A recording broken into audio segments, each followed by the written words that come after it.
Hello,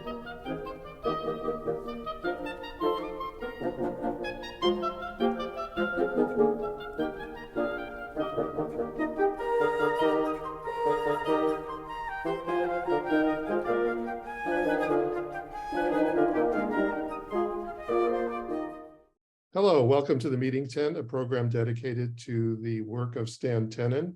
Today we're going to go through some of the words or several words and show how hand gesture express the meanings of those words.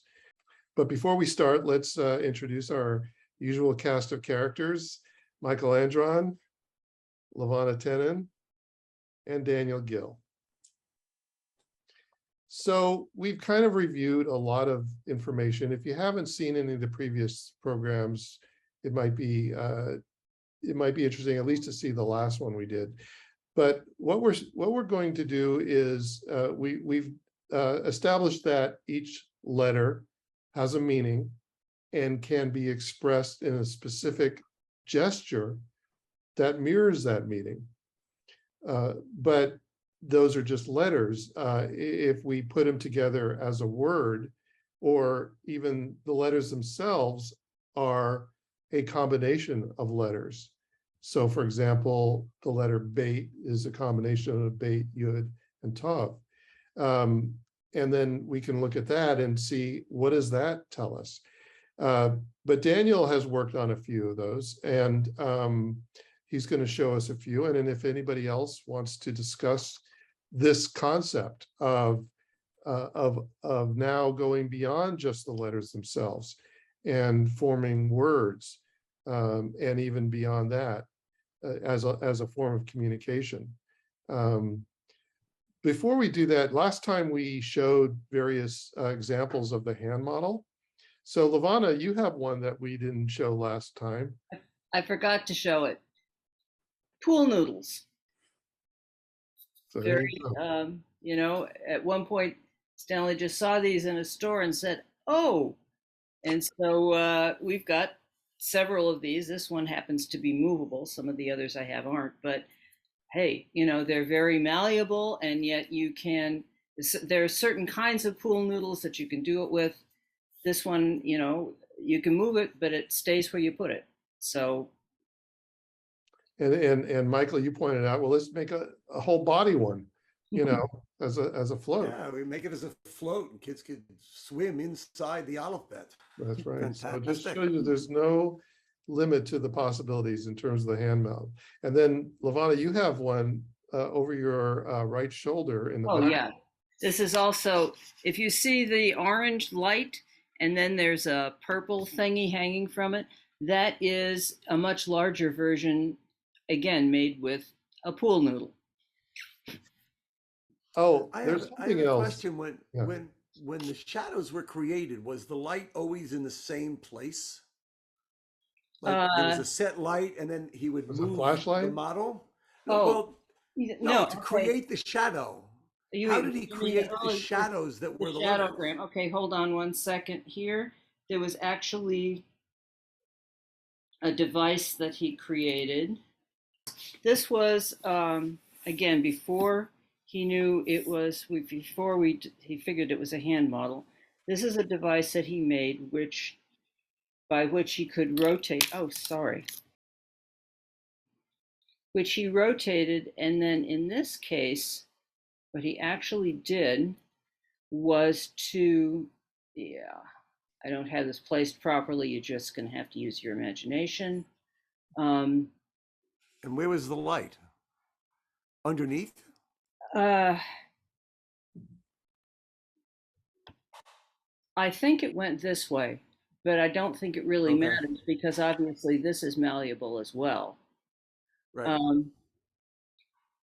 It was an evolving process, and let me see if I can think of it. I think that it was that he basically aimed this, or aimed a TV camera, and then took a look at the monitor. He had several different ways of trying, but again, I keep coming back to the fact that, don't get distracted by the idea of holding an external model and shining a light through it to make shadows, because in terms of the direction that Stanley was intending to go, that was useful but preliminary, and it missed the important point of having our own personal consciousness be at the center, and that's where the viewpoint is. So when we manufacture the hand model, and you folks out there all get your own copy of the hand model, we'll refer to that, and you can, you can show all your friends, but we want to make sure that that's, we're not turning this into some kind of, hippy dippy, No woo woo, please. no woo woo. That's a good way of expressing it. By the way, I got to divert to one other thing. Last week, we showed Stan doing the hand gesture from a video called Dance of the Hebrew Letters. And people are going to watch that. And we've already, there's been inquiries over the years. Levanah, what is that thing that's flying over his head? Oh, yes. What is that thing? All right. Well, here you get a little story about what Stanley was like as a person. He was an inventor, a gadget guy, a very creative guy who saw things. At one point, somebody gave us a plant that also had this little styrofoam duck. Well, the plant died. But what are we going to do? Toss out a little styrofoam duck? So, okay, we kept the duck. Still have it, by the way. And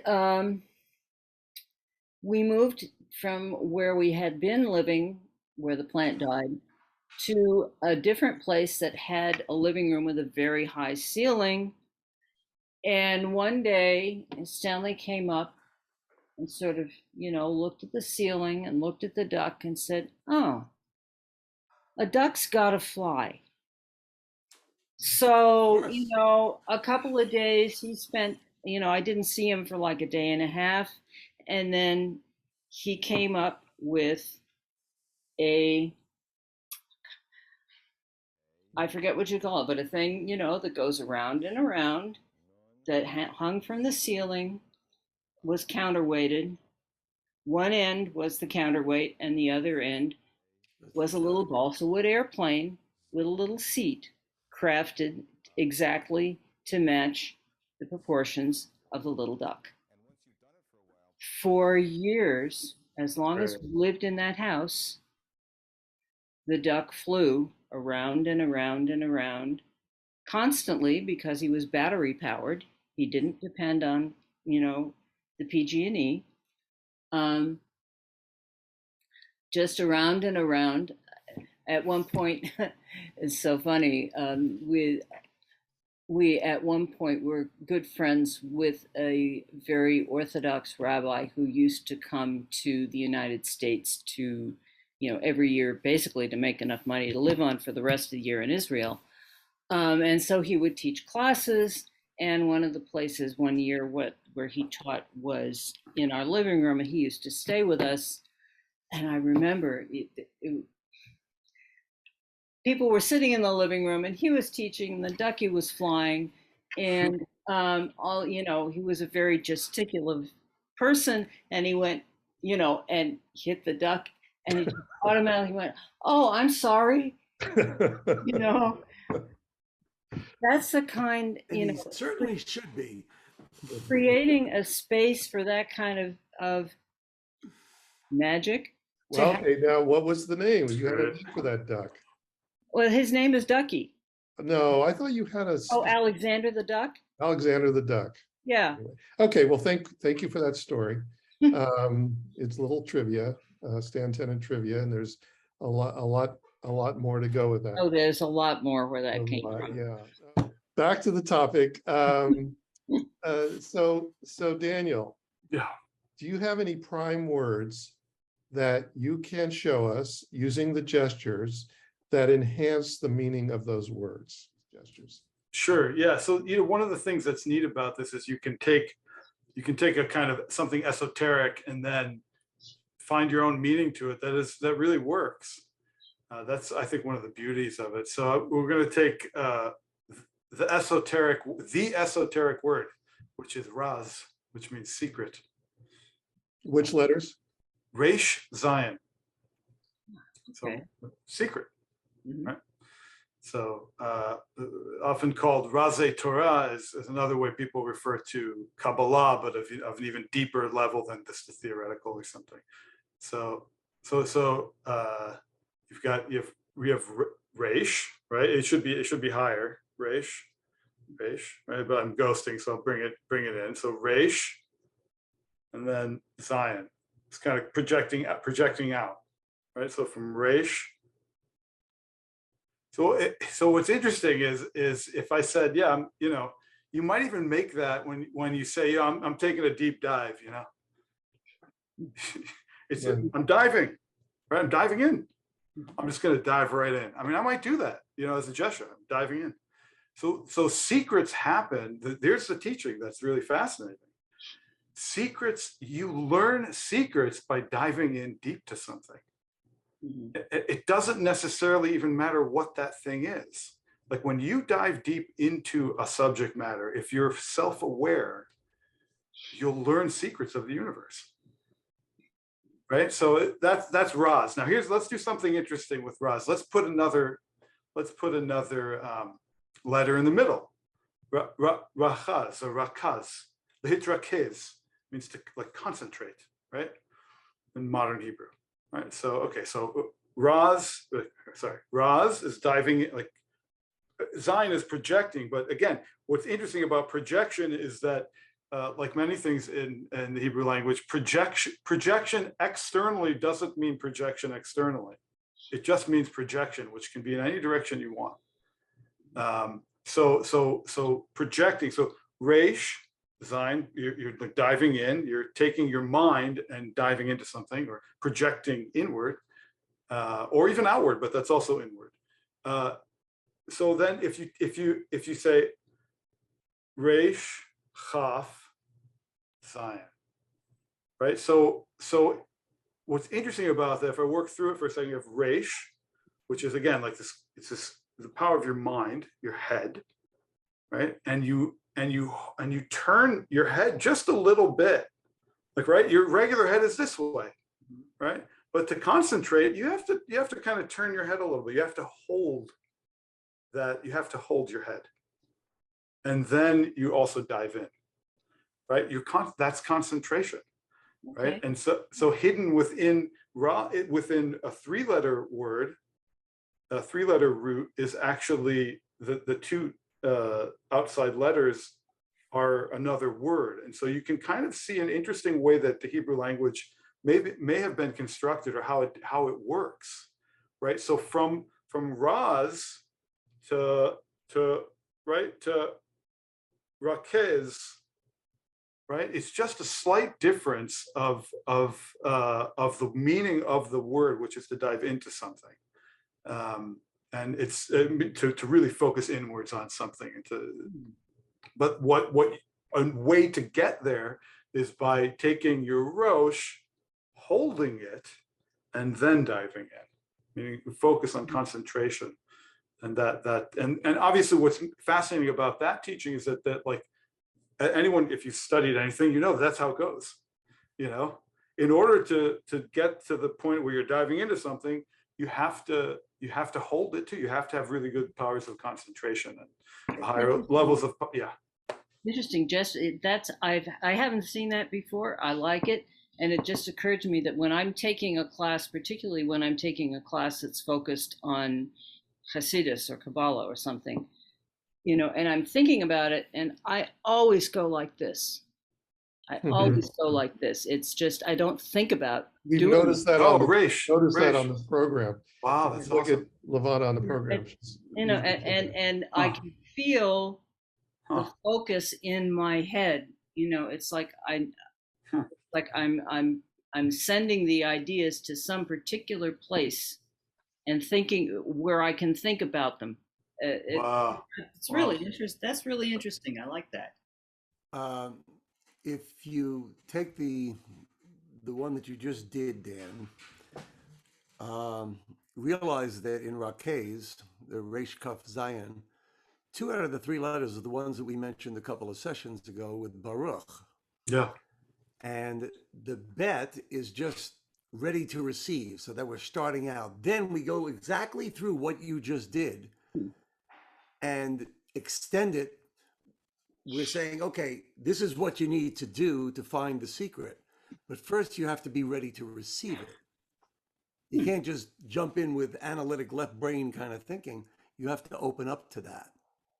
So it kind of adds one more letter to our combination there. Well, yeah, it's interesting. It's the, I mean, there is a concept of hands-on learning or project-based learning, which is something I'm very passionate about. And so what's neat about, and this relates directly to the study of Kabbalah and the study of secrets, is, you know, if you want to do it, just do it. You know what I mean? Like, the truth is, the best preparation is no preparation. Just jump in. Just dive right in. Trust me, you'll learn. Actually, that's how they used to teach in some places. My dad was taught to swim that way. Throw them in the pool. Yeah. Go ahead. Dive right in. You Swim figure or out, drown. figure Swim out or naturally. drown. You figure, I mean, that's a little harsh, but the idea is that you actually, you have, that's the neat thing, is that you have an internal knowledge that you don't need preparation for, but that you need to still learn with, you know? So if you have a propensity for art or music or writing or whatever it is, once you dive in, once you say, you know what, I'm just doing it, you'll be bombarded with, oh my God, there's all this stuff I have to learn. And it's really real and you got to really go through it. But if you don't take that first na'aseh v'nishma, that first I will do, and then I'll understand, right? So the truth is, again, that just jumping in. And then maybe you get the, you know, that's the rekev, you know, the rachav, the rakevet, the train, you know, the merkava, right? Is the resh, right? Chaf, right? Beit, right? That's the thing. All of a sudden you go, well, okay, I've got I'm going to learn to concentrate, and then wow, I've got a lot to learn. I'm going to show Stan doing another example. And if I'm Christopher Columbus and I ask you to get me something like this, would someone like to say what kind of thing I want? An adjective, maybe? Something that is? Anybody? For the tape, come on. Apple is good. Round? Round's obviously round. Yeah, this is the Hebrew letter Gimel, for those who know Hebrew. And this is the Hebrew letter Lamed, that's the doorbell. Gimel Lamed spells round. That's the root for the word round. If I'm a traffic cop and I do this, everyone knows I mean come towards me. Beit, Aleph, Lamed, Yud means come towards me. Okay, let's try something. Anyway, Daniel, you know all the gestures? Pretty much, yeah. Okay. I'm pretty good at them. I mean, whatever. Let me see a shin. Now a bait. Now a tav. Okay, that's Shabbat. Wow. Huh. Wow. Wow. Huh. Because, you know, and if you go through the meaning, you know, a shin is to shine, you know, bait is house, the contrast between inside and outside, and tav is in itself, which is what you're doing. You're sitting. Sitting within yourself, yes. Exactly. Yeah. Which fits and so you spoke about last week. Right. About the inside being bigger than the outside, but that's what it's about. It's wow. The inside. Wow, Shabbat. Wow, that's amazing. You know, I'm sorry we didn't spend more time doing this with Stan when he could have done this. You know, he called a lot of these ideas a geometric metaphor. In other words, he could take a concept like Shabbat and show how the meaning, could be expressed in that way. And I said, we got to do this. We got to sit down and go through all the different liturgy and the different customs and holidays and everything in the Jewish calendar. So we never did it, and so again, put that on the list. But we're just giving do you have another one, Daniel, that you can share with us? Daniel, would you do the gestures for the word echad, the last word of the Shema? Good one. Yeah, it's hard to do because I'm not standing up, but I'll try. It's like okay. Can you just sit up straight? I just want to be able to see what your hands are. yeah, where let's see. your And hands then, are. right, it would The be, chet. let's see, echad, chet. And it's hard to see. I guess I could stand. Let's see. It'd be kind of like. Yeah. Well, it's gonna be difficult, but yeah, no, it's not working. But it's like a I like the way you and disappear, then, though. And then chet. I don't. And then I think is it here or is it dalet is here, right? Dalet is like this. Yeah, that's what I thought. Okay, so it's like it's Fingers pouring down, Michael. right. Yeah, Yeah, like fingers this. down. Yeah. So Okay, and that's the one that pouring out. That's the one that he had pouring. Yeah, Pouring out. right. right. Okay, so if you take that idea, okay, you're starting with a singular spark in the divine soul, and you're coming through an archway, a gate, because chet, he talks about it as a fenced field, but that's also an archway. In other words, you go inside the fence or outside the fence. Remember, somebody once said to me about what you talked about in the last session, where you said with Shabbat, it was keeping stuff out. Somebody said to me, they said, well, what do you do on Shabbat? And I said, this, I can't do this, I can't do this, I can't do this. She says, well, I feel fenced in. I said, no, I'm fencing the world out so that I'm inside. But chet, when it's written by a sofer on the Torah, is a vav and a zayin, which, as I recall, is something like out and forward, put together. There's a vav next to a zayin and a little, like a little upward arrow that joins them together. And so it becomes a gateway. So from the inside, you go through the gateway, and having gone through that gate, you come to Dalet, which is the four worlds. In other words, the spiritual Dalet is also a and door. pouring. It's also a door. Yes, right. Delet is a door. So you have a gateway, you have a door into the four universal world, and where the gesture puts it is saying, do the Dalet again. Oh, it's like this. Yeah. Yeah. The pouring down. Dalet is Pouring down. is all that. When you've gone through that gate and you've gone through that door, all of the light of the supernal worlds pours down and pours down into your world. And so it all becomes one. In other words, that which I have inside me, and then going through the gate is very spatial. It's not internal, but at a certain point, it all pours down and comes together, which is what the word echad means. It means one. And also it makes echad a verb, which is what we want. We want this, we're talking about action, constant. These are not nouns. These are not, echad is not a thing. It's a process. It's always moving. It's always acting in the world. You see how much fun this is? How much fun we could have with this, and we need to pursue it. Yeah. If you think of the olive less as your own solar plexus, but the idea of the infinite source. So the singularity to the multiplicity. No? Yes? Kind of. I'm not finding the right word for it, but it's all Aleph is go back to Ein Sof. It's well, but that's a singularity. The Yeah, Ein Sof is the yeah. singularity before the multiplicity. Mhm. When you did shave before, as you were doing Shabbat, Yeah. the word shave by itself, shave means to sit. So you're going Yeah. from here and you're coming down to here.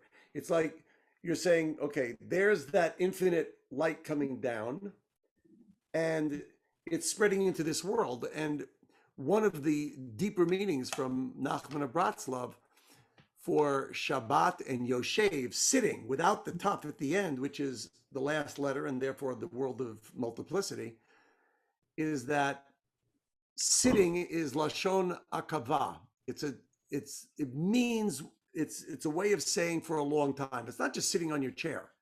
It's meditating. It's sitting for a long time. And hence the word tshuva, repentance, is also turning. We're turning Mhm. from one place by sitting for a long time. That's what it says about Abraham. Yoshev petach ha'ohel, he's sitting at the opening of the tent. And Mordechai, Yoshev b'sha'ar HaMelech, he's sitting at the gate of the king. Mhm. So shave means sitting for a long time. And sitting in the taf at the end of the word Shabbat is like, in the world of multiplicity on Shabbat, there is a meditative energy to it, and you're showing it through the hands. Mhm. through That's the gestures. actually a point that Stanley, over the years, made very frequently. When I'm sure it's on one of the videos someplace, and probably on several of them, where he would say it was that the meaning is roughly to sit within yourself. If you take it letter by letter by letter. And within yourself, not meaning within your ego, but just to sit quietly. The letter Tav is one of what he would call the reflexive letters. It's like within yourself. It's to reflect this way. That's another thing that to communicate that there were several letters which he considered to be mirroring in different ways. And again, that involves a chart I don't have in front of me. Tuf was one of them. Vav is another. Basically, Vav, pin, spin, spine. I think that is also, there's a selection of those things that's included in the book, I think. And there was one other which I can't focus on at the moment, but bringing it back to Shabbat and Taf, that it's within oneself, it's reflexive, it's like this. Can you raise your hands up or lower your screen down? I'm missing what your hands are doing. Yeah, you can lower your screen down a little. You have a lot of headroom there, Levanah. Yeah, Okay, I'm trying to think. Well, on your computer. Daniel, Tuf, do it. Daniel, do the top again. Yeah, yeah. Yeah, and the thumb is facing back to you. Mm-hmm. Yeah. Okay. Yeah. Yeah. No, this is it's a great game once everybody knows it. Right. What's going to happen when everybody has a model, which is going to happen when we raise enough money to create these. That's Yeah, right. absolutely. No, it's unbelievable. It's really astounding because you kind of get, if you focus in on the letters, you get ideas that are both universal and specific to what you need, like at the same time. It's And unbelievable. as Stan pointed out, the words that he chose or the meanings that he chose were only a sampling. And that, Yeah, I've done it with Tehillim there was- before. Yeah. yeah, no, you can do it Amazing. with his meanings, but if you know some other, like out of that Aleph Bet book that we mentioned before, the Hebrew alphabet, you can say, oh, this letter also has this meaning. And if that were the meaning for this, that would give you another lesson of Shabbat That's or right. another lesson of Echad Yeah. or Raz. And another way that Stan would choose or refine the ideas of meanings of particular words in particular context, he started exploring it at one point, the relationship, the letters in relationship to their position in the alphabet, and which letters were opposite to each other or above and below each other. We we explored that a little bit when we were talking about the 27-letter alphabet as 3 layers of 9 each, and that on each level was a different level, a different depth of basically the same idea, but expressed in different realms. So that was only one of several different ways that he discovered of looking at the meanings of letters and choosing them as they related to each other in particular formats. From the sublime to the ridiculous, I will tell you that a child looking at the letters will see something different. When we were kids learning the alphabet in school, our teacher said to remember that it's kuf resh shin taf at the end of the alphabet. Just spell out the word crashed.